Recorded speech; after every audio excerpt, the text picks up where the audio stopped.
Thank you, everyone, for joining us. We're joined by Coach Adrián González.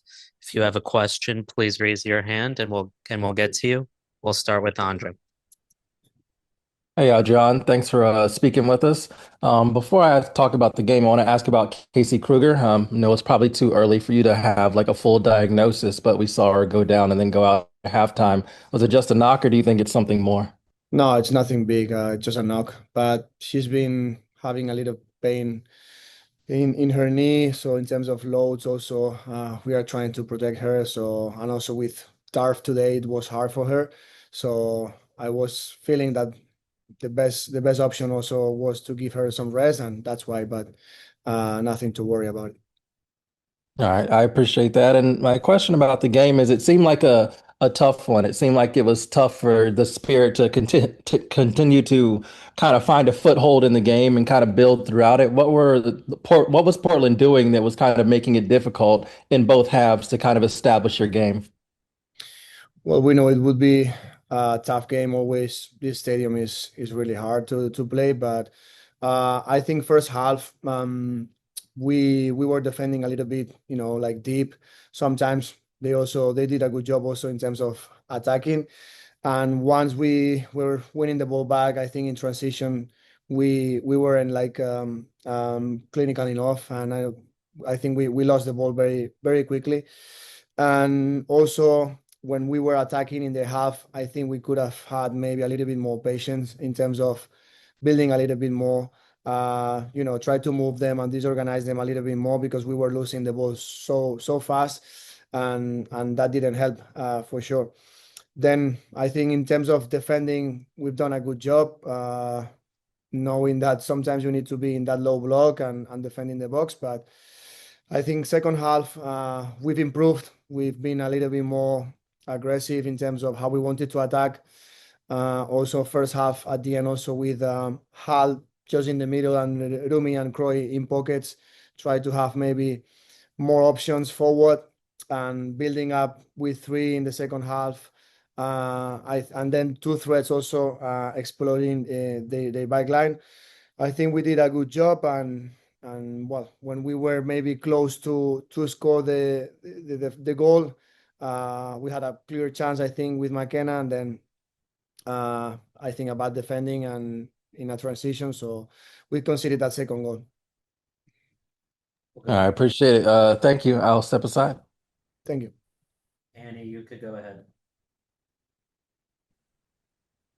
Hi, Coach. Thanks for speaking with us. You a little bit answered my question, but I kind of wanted to ask about with the change in the second half, the way that Tara McKeown was playing. Because at some points it almost looked like she was a right back, but did you see her more as a three in the build-up? Part of Yeah, a three?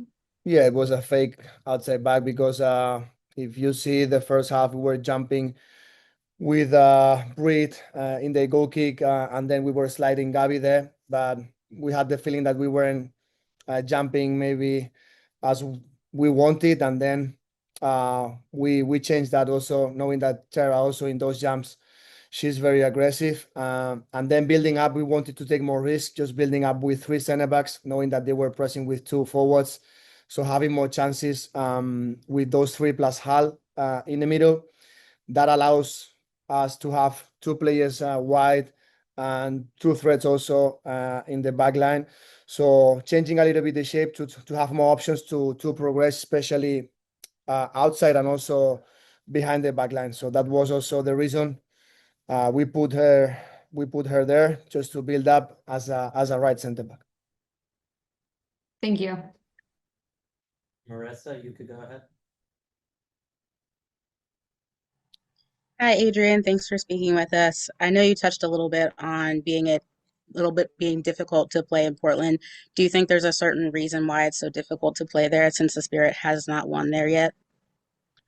Well, I mean, every game is difficult, obviously. So it's not about excuses, but we know how difficult it is to travel in this league, and when you come, to the West Coast, that's something that obviously affects.